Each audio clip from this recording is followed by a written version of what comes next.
Now, while it's kind of true that it went DC-3s or C-47 Skytrains to Hercules, and then Hercules have been pretty much it for most of the 20th century, and now it's, you know, moved on. Wasn't all of it, because this is the Armstrong Whitworth Argosy, also known as the Whistling Wheelbarrow, and this for a while was also quite heavily featured as the RAF's choice of transport aircraft, and with fairly good reason.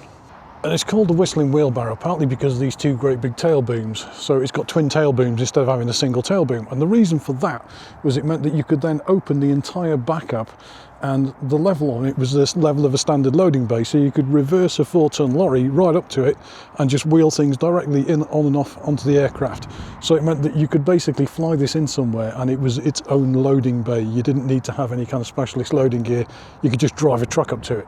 And the other reason it's called a Whistling Wheelbarrow is on the other end of this tail boom, right at the front, is a Rolls-Royce Dart engine, and that Dart engine was a turboprop engine that had a particularly high-pitched whine to it, which meant that these things had quite a distinct sound. And yeah, that's why they became known as Whistling Wheelbarrows, because it looks like a wheelbarrow, carries a load of stuff, and it whistles as it works. Now, so you've got that load ramp at the back, and you've got this cavernous load space, not quite as big as a Hercules, but still quite a big load space.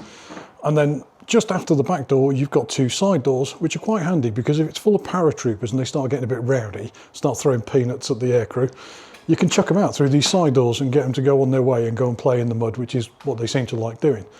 But the advantage of having that great big back door is also that you have something going on similar at the front.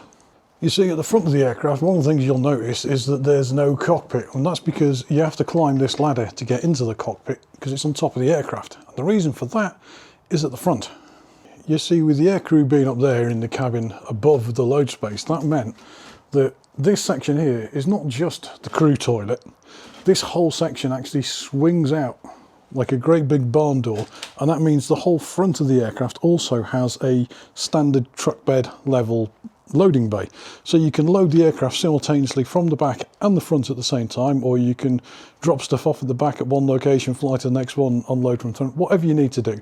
Fact is, you can open this thing up like a great big tube, like a great big toilet roll, and fill it from both ends with cargo. Now, I'm doing this by holding the camera through a hole in the roof, but this is the cockpit, so hopefully you've got a decent view of what's going on. And this is where the aircrew sat. So you'd have a pilot, co-pilot, and an engineer at the back. And that's where the crew sat. And that's pretty much it. That's the Argosy, and it served the RAF quite well. It served quite a few other people quite well as well. It wasn't quite as good of an aircraft, and obviously the Hercules is far more capable and far more sturdy, but the Argosy did serve really well and did a great job. So I think it's quite good that there's a few of these dotted around the country in museums, because they're still worth a look at.